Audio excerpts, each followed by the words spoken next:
Hey, it's Mother Funny Time with Andie and Angie. 2 cousins, 8 kids, 1 grandkid, 2 states. And a whole lot of fun. Woo!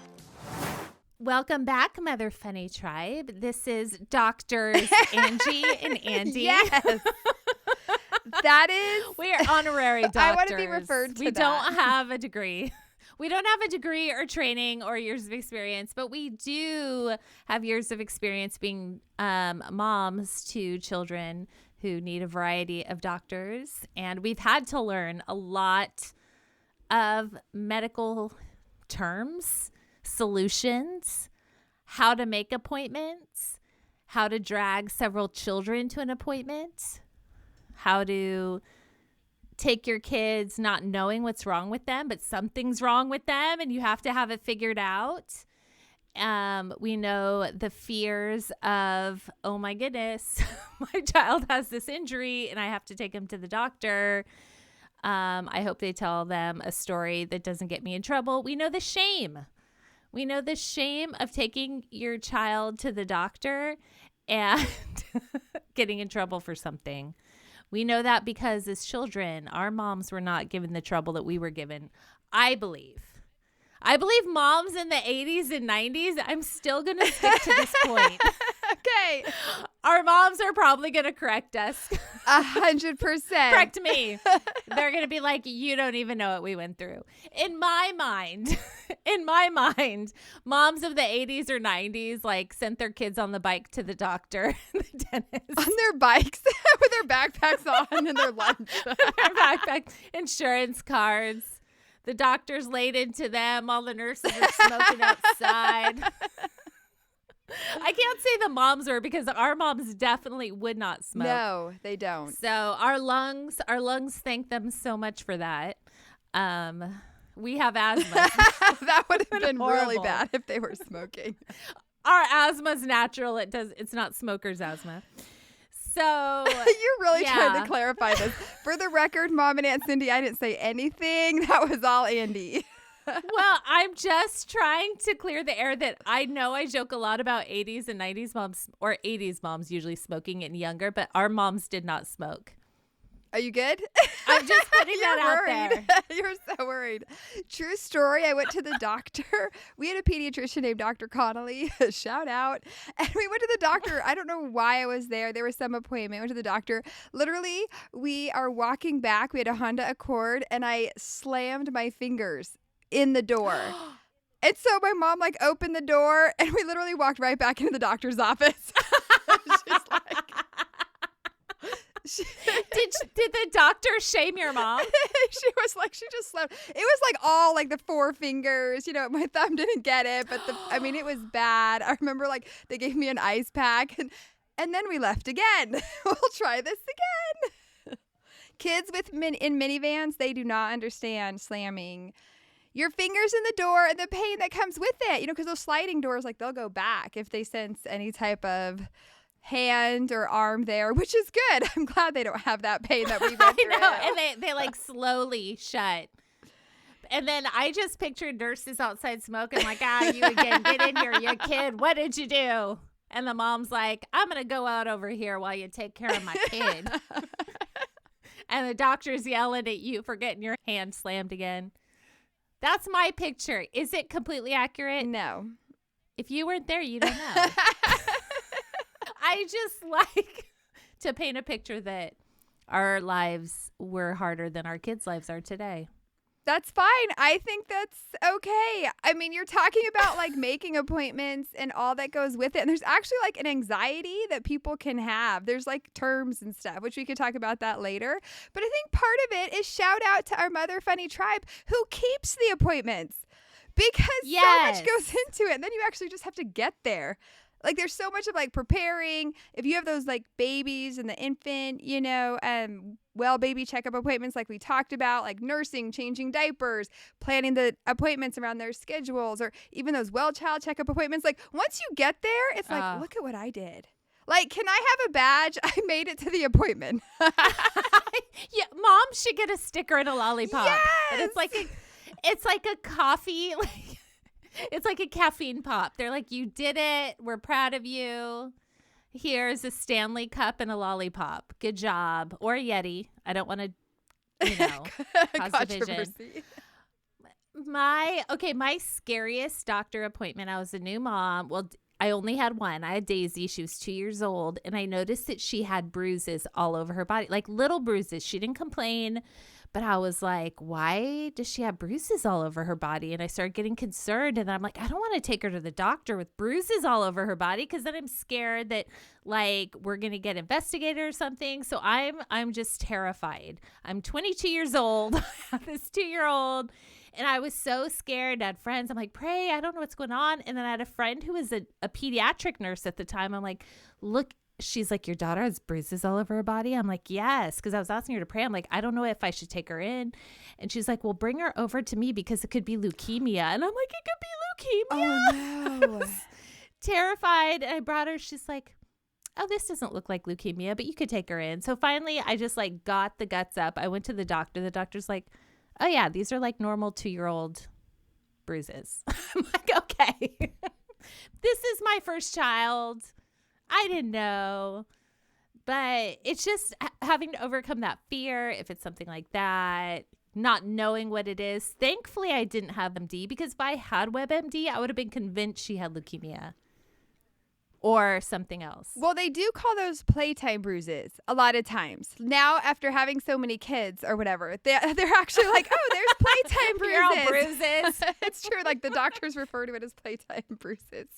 There was one time, this was Peyton. She was about 2 years old, and she walked, but she started crawling, and then she would like put her head down when she crawled, or she would put like her head on like a towel and like drag her head across the ground. And so I took her to the doctor. They're like, what's wrong? And I'm like, this just isn't right. Like, something's wrong. I don't know. She's dragging her head on the ground. Crawling. It was so random. You're all diagnosed this. I don't know what's happening. It was here. the most bizarre thing. Like, that was her one symptom. It was like she's kind of been fussy, and she went to crawling with her head on the ground. And she totally had strep throat. None of that matches. If you do go to WebMD, there's no symptom of your child. Well, see, you have to put that out there on the internet now, so that the mom who's like, what's happening? Can be like, my child has strep. I was so random. I have literally, of my 40-some plus years on earth, I've never heard of a child dragging their head as a symptom. But you know what? My son, when he was like 10 maybe, the bottom of his feet were peeling off in sheets. And I would, strep! Scarlet fever. Yes, which is the strep bacteria. Yes. I was like, why is this? And I just like wrote it off. And then he got like a horrible headache, sore throat. And I took him in. They're like, oh, yeah, his feet were peeling. Yeah. Super random. Now you guys know. Now you know. Okay, I am going to say this because I wish I would have known this years ago. For all those moms with young babies or toddlers or even preschool age kids, if you have a child who like usually sleeps through the night and then all of a sudden they start waking up in the middle of the night and you're like, that's odd. Usually you sleep through the night and now you're waking up. And you know it's not teething or whatever because that's more for babies. But if that, and then you kind of notice throughout the day that they're fussy, that could be a symptom of an ear infection. Because during the day they might be okay, but once they're laying down, the pressure, it starts to hurt them and then it wakes them up, the pressure in their ears. And so again, another time I went to the pediatrician. I mean, thank God at the time our pediatrician was less than 2 miles away. We were there all the time when the twins were like toddlers. We were there all the time. Angie has a lot of experience. I was like, I have this little 20-month-old. Well, what's the symptom? Well, she normally sleeps through the night and she's not anymore. And, oh, yeah, she's a little fussy. It actually was the nurse who goes, I bet she has an ear infection. I was like, what?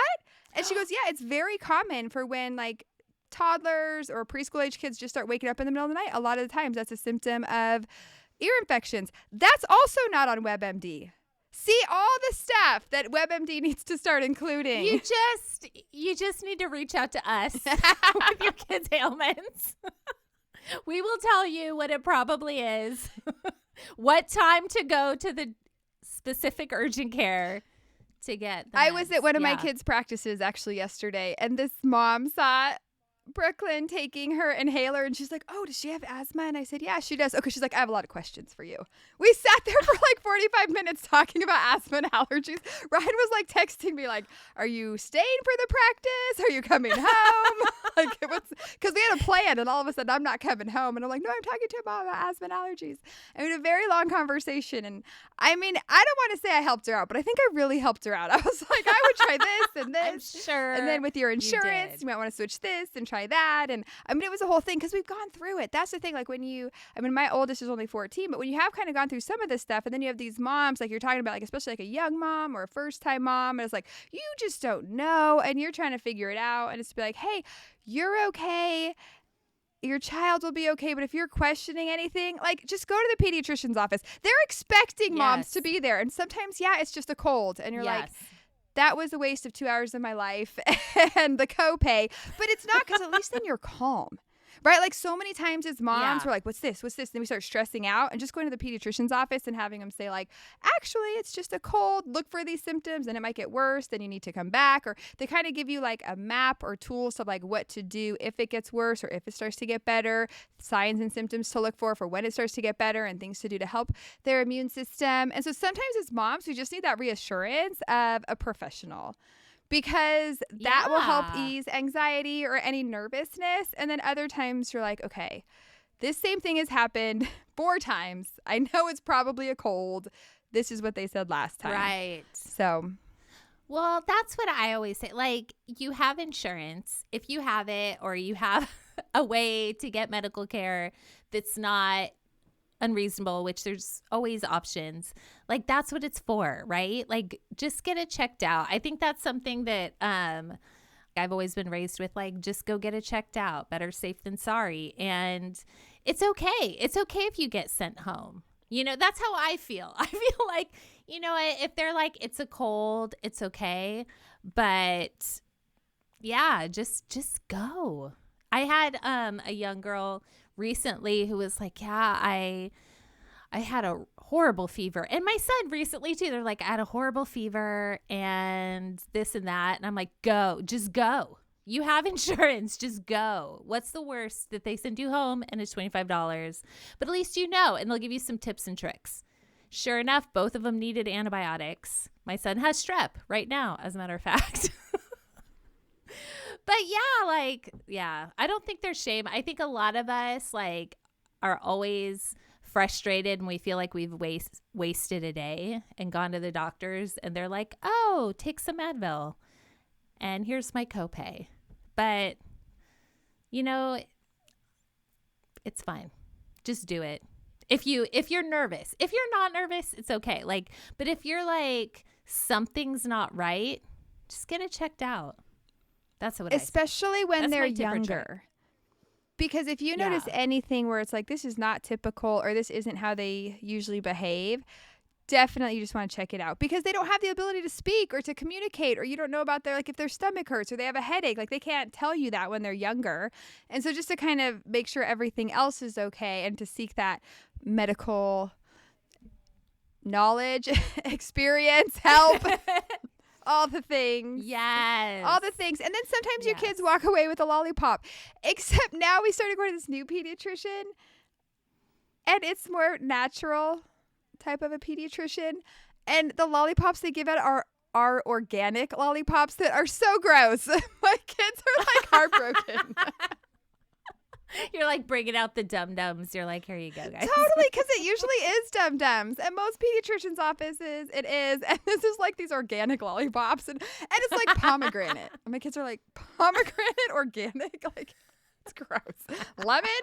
Mom, I don't have high cholesterol. Just give me the dum-dum. Although that pediatrician's office, they do something great. And I think many, almost every single pediatrician's office needs to do this. How many times do you go to the pediatrician's office and they're like, Go ahead, child with the flu who just got diagnosed with the flu. Dig through this bin of lollipops and choose what you want. Okay, child with strep throat who just got diagnosed and is not on their antibiotics yet. Go ahead, dig through this. Or what stickers do you want? Get them yourself. This pediatrician's office actually has it behind the counter, and then they have pictures of what's available. And then the kid, like if they're young, they can point to like the color or the type or the flavor they want. And then the nurse who's already in the back, she goes with clean hands. And she goes and gets the lollipop. And I was like, smart. There's wisdom there. Because it always kind of grossed me out. I'm like, you literally just got diagnosed with like all this stuff. And you're like, I don't want this one. And you put it down. I don't want this one. And you put it down. Like there's wisdom there. Let the sick kids keep their hands off of all the lollipops that other kids. Yes. Because especially if like, say, a child who has the flu was digging through the lollipops, they spread their germs all over the lollipops. And then the next kid to come in is a kid who was there just for their well child checkup appointment. Well, now you've fully been exposed to the flu. First in the room and now in the lollipop bin. The flu is everywhere. They should give little tiny gloves to all the kids. Yes! That are blue or purple. Little fun gloves. Yes. I mean, it's just a part of life. And I don't think it was until my kids were grown that I finally was like, you know what, babe? Because he was always surprised that I could keep things in my head. I've had to keep thousands at this point of appointments for years. Whatever they were with each kid, like we've talked about before, like that was all on me. And I didn't mind it. Like, it's not like I walked around like, oh, I got to do this again. Like, it's just part of the thing. And you love your kids. You want to take care of them. But it is a stress that on this side, I'm glad not to have. I'm just going to say it. I'm sorry to brag. We're so jealous of you right now. I mean, I'm still worried about my kids. Like my son with strep. I think I told you guys that he like texted me. I was like, "Do you go to the doctor? You should go to the doctor. You should get it checked out." He goes, he gets diagnosed, and then he can't breathe. I'm like, "Do you have your inhaler? Get your inhaler. Get an inhaler right now. Did you get your inhaler?" And he's like, "No, Mom." I'm like, "Oh." So there's still the worry, but it's on him. He's got to handle it. Well, in order to make an appointment, and I think this is kind of what you're talking about that you don't have to do now that your kids are older. Once they're 18 plus, you don't have to do that. You can't. There's two things. One, if your child is sick and they were sick like the night before and you're like, okay, I need to get them in the appointment in the doctor's office today. Here's how it is. Like our pediatrician's office, they open at 8:30. That's when they start like accepting calls. Yeah. So you better believe at 8:28, I'm sitting there with a phone in my hand. Like it's a game and it's game on and I'm ready. And then I'm like watching the clock. And so my kids will be like, Mom. I'm like, no. I have to get this appointment. Like everything stops in my world. And then 8:30 happens and I'm like, I push the button. Like I've already had them like ready. I just push it and then you're on hold. And it's just like anxiety and this like stress of like, when are they going to answer? When are they going to answer? And then sometimes, now they have like the automated system and they're like, leave a voicemail, only call once and we'll answer the calls in the order. And I'm like, I hope that's true. But they usually do. And then you're just like waiting because you leave your voicemail, you're waiting, but your phone is right next to you and you still can't focus on anything else because when they call, you have to answer because you're trying to get in that day. I mean, there is this rush of like, I have to plan my whole morning to make sure by 8:30 I have the phone in my hand and I'm ready. But then the other part is, say you're trying to plan for an appointment in like 2 months. The well child check appointment will be in 2 months or whatever. You can't be driving hands-free and trying to make that appointment. No, you have to be home with like your calendar ready or like our calendars in our phone, but still ready to look. Because once they finally answer the phone and once you're talking with them, they're going to ask, well, what about this time? What about this time? And you have to be ready with like all the information so you're ready to make that appointment. Like you can't multitask. When you're trying to plan or schedule an appointment, there's no multitasking. This is what you are focused on at that moment because you have to make this appointment. And nobody mentions that. And nobody talks about like just planning the appointment, just trying to schedule it, especially when you're on hold. You're like, are they going to answer? Are they going to answer? But you do get in for the most part. Or sometimes I've even had pediatricians be like, yeah, we can't get in. They can't come in till tomorrow. You need to go to the urgent care. And I'm like, man, headed to the urgent care. But I found some good urgent cares by us. It works. We figured it out. We know where the clean ones are, the newer ones. And, okay, also, I'm going to keep going. When you take your child to the urgent care, okay, and it's late, say it's like 7 o'clock, and you're at the urgent care, and they're like, okay, your child needs this prescription. A lot of pharmacies, they close at 7 or 8. So you also have to know what pharmacies are open 24 hours a day, because then they have to send that prescription to that pharmacy so you can pick it up that night.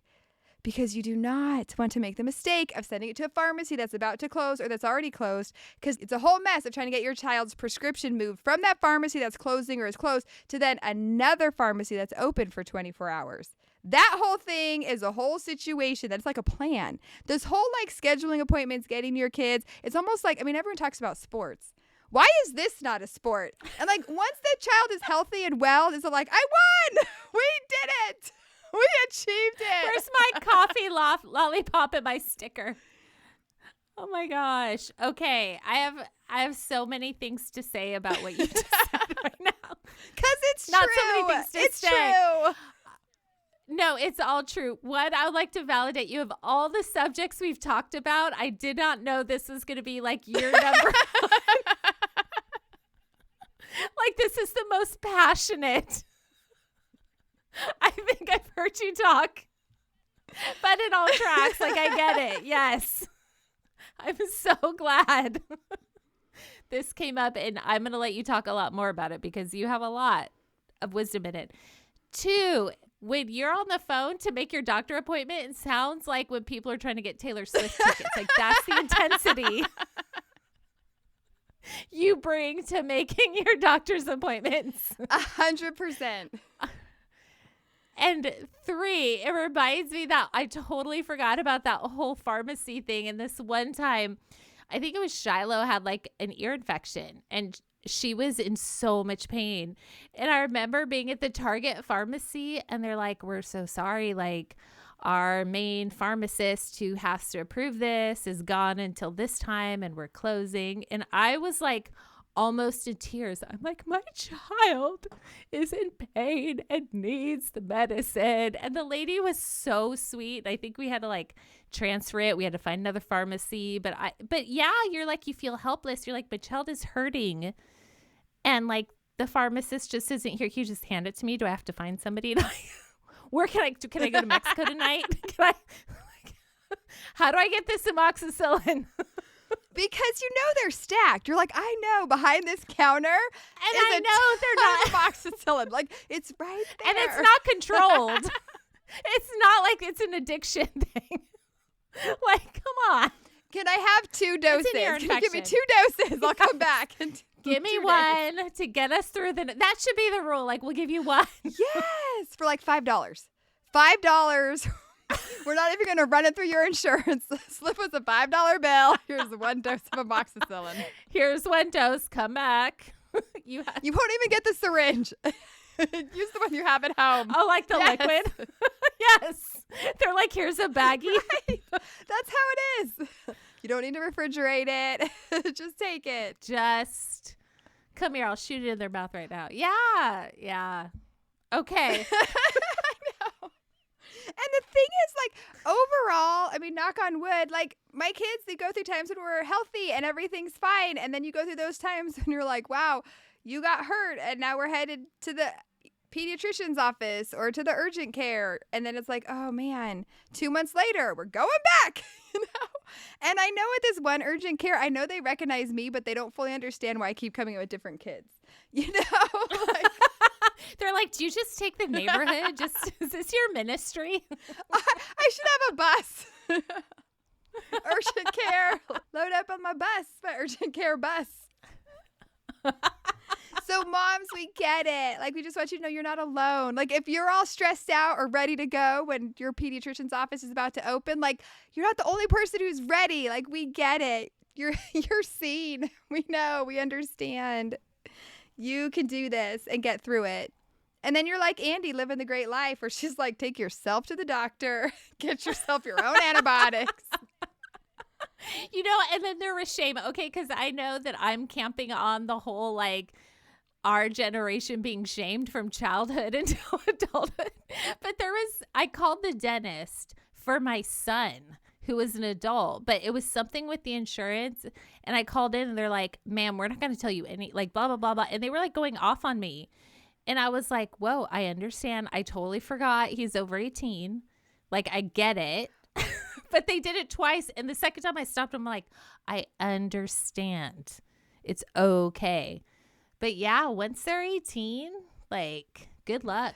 Wait, so you can't even make an appointment for your child once they're 18? Or you can, and they're just going to make you feel bad about it. Like, hey, your 18-year-old son, like they graduated high school. I think, Caleb has the ability to make his own appointment. He can do it. You know, I'm unsure on the whole making the appointment, but they're very, like, any information, the child or the adult child has to be on the phone with you. So I don't think I've tried to just make the appointment, because in the past when I've called the doctor for any of my adult children, every time they're like, they just shut me down. So I'm like, you have to deal with everything, because apparently I'm out now. And really that's okay. Like, I was making my own adult doctor appointments at 18. You could do it. I just want to be there to make sure they know that I know what you have, and you have to tell them all the things I know. Like, I'm always like, did you tell him this? Did you tell him this? Like, Shiloh's 18 and she has headaches anyway, so has her appointments. And I'm like, tell him this, tell him this, tell him this. Make sure that you talk about this. She's like, all right, Mom. But you know, when kids go in, especially teenagers or preteens or whatever, they play it cool. They don't give all the information. They might be a little anxious themselves. They might be shy, and they're just quiet. And they're like, how are you feeling? They're like, fine. Does your head hurt? Yeah. Okay. It's true. It's true. And part of it is that idea of like, okay, you have to speak in a sentence, you know? Let the doctor know that you can speak in a sentence. Because you don't want to be that mom when your child is given the like one-word answers, and then you're the mom and you're speaking for your child. Because now you seem like the crazy helicopter lawnmower mama bear, yes, over and above parent who's like taking control of the situation when they're asking your child the questions. But if your child's not giving them the information they need, well, someone has to fill in, and that person's going to be me. Yes. At one of Riley's appointments, one of her teenager, whatever appointments, she was catching up on homework. Because, you know, like we planned it like during her first classes in middle school. And so she was trying to do her homework. And so she's like doing her homework. And I'm like, okay, you need to stop. And the nurse is asking you questions. Like, you need to answer the questions. So good that you're trying to finish your homework. Awesome. But she was like, hey, time management. Let's do two things at once. I'm like, okay, you got to answer these questions too. Then when she leaves, work on your homework. And then you can go back to answering the doctor's questions. Now, there are some kids, though, who are like, oh, doctor appointments, especially like those well-child checkup appointments. And it's like, you're my best friend, and I'm going to tell you everything and all the details, and I'm going to go on and on and on, and we're going to have a great conversation. Because, you know, sometimes they're asking the kids, like, questions about, like, how are you doing in school, or what are your activities, and all of those. And sometimes they're like, sweet, you're going to ask me questions? I'm going to tell you every single activity I've ever done, going back to first grade. I'm going to go on and on. Now, one question they always ask is, when you ride a bike, what do you wear?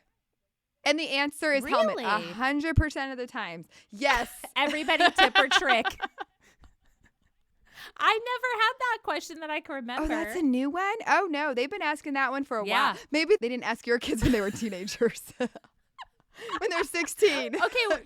The funny thing is, when you have teenagers, the doctors will ask your teenagers if they'd like you to get out of the room. They'd be like, I'm going to ask you some personal questions. Do you want your mom to leave? And the child has to answer. And the funny thing is, I'm like, look, if I leave, my kids aren't going to say it. They're just shyer. Like, I'm always like, I'm willing to, for my kids, because, you know, I know them pretty well, and I knew like everything was okay. If I had worries, I would have been like, wait a minute. But yeah, I'm like, they're not going to talk. They're pretty shy. You probably get more information if I stay in the room, lady. But yeah, They do. Once they hit, I think I want to say 15, 16, they start asking the child if they want their parent to leave. Interesting. Okay. And I was even in Tennessee, and Shiloh had to go to the doctor, and the guy's like, oh, I don't want to make you leave, but here, plug your ears. I'm about to ask. And we're like, and it's just funny. Like, I plugged my ears. But it's funny, yeah. Yeah. Because when you have younger kids, they're giving you out all this paperwork because they're trying to figure out like the developmental stages and stuff. And it's like page after page after page. And sometimes they want the date. And I'm like, I don't know. I know. They're like, when's the last time this happened? You're like, who was born? Did I have kids when that happened? Yeah, I had. Well, she was born. Who was president? I don't know. Like, what's going on? I know. I remember the blocks question. Like when I had Riley and maybe she was a year and they were like, does your daughter stack blocks? And I remember being so hung up on that. Like, she's a year. Does she stack blocks? And I just put, I don't know, because I didn't know. And then I'm like, am I supposed to know? Has she played with blocks? You've lost. Right? I just could not. Shame remember, like, on do you you. have blocks here? I don't know. What does that mean if I don't know? Has she had the opportunity? You're like, ma'am, do you let your child play with toys? Why do you hate playing with toys with your child? They're like, you've lost. You have to go out, start again. Wait for the Taylor Swift tickets. We'll see if we can get you in 3 months. When you're ready, yes. Some doctors' offices, though, are great because they'll have like the well side and then like the sick side. Yes. And in San Diego, it was in 2 different rooms. And like the office, the center office separated it. So it wasn't even like one room and like well child and sick child in the same cubicle. Room. Like the smoking That's section. Exactly what back in the day. Yeah, it's the smoking section. Like the kids with the cigarettes, but it's the flu. Literally, the chairs are back to back. Like if you're sick here and if you're well here, I'm like, those chairs with a basket of lollipops and toys. Right. They're all licking them. Yeah, Daisy's pediatrician has separate sick kid and well kid waiting visits. We always just sat like as far away from people as we could. We had this super old man. The kids begged me to stop seeing him for their pediatrician. My girls, I gave in when they were, because it was awkward. But he was like, he finally retired. But he would talk forever and he was super thorough. That's why we stayed with them. But you had to wait an hour because he would slowly type everything into his computer, and he was like 80. And he would say old terms like, hey nurse, can you get the poop sheet on the Tylenol? What? Which meant the information sheet. And then he would talk to like my 12-year-old and be like, are you making poo-poos? Oh no. That's so awkward. My kids like did not like it at all. But I'm like, but he's so thorough. He's so thorough and will listen. And finally I gave in and they left. But to this day, they're like, Mom, we can't believe you made us see that doctor. And he retired. I'm like, you guys, he retired. They're like, finally. But he was thorough. And Caleb swears he took all of his blood. He's like, Mom, every time I was in there. And you know how much Caleb doesn't like needles. He's like, he took my blood every time. I'm like, because he was thorough. He was checking your blood. Those are the best doctors when they're like, we're just going to check just in case. Like, we're going to see what's going on. At one of Brooklyn's appointments, it was one of her well child checkup appointments. They're like, okay, and this is the one where we take blood. And Brooklyn's like, what? I didn't know I was getting a shot. I was like, well, I didn't know either. This is a newer pediatrician. This is new to me. I know. It's not funny when they think you've betrayed them. You're like, I didn't know. Yes. Because you tell them, you're like, there's going to be no needles this visit. It's going to be fine. It's just this. And the next thing you know, they're like, we're going to have to take blood. And the last time I took Shiloh to get blood as an minor, the guy taking her blood was like, I've never taken a minor's blood before. Oh, no. And he's like, you've got really small veins. And I lost it. I started laughing because his bedside manner was so off. And Shiloh just looked terrified. And I took a picture of her because I was like, what are we going to do?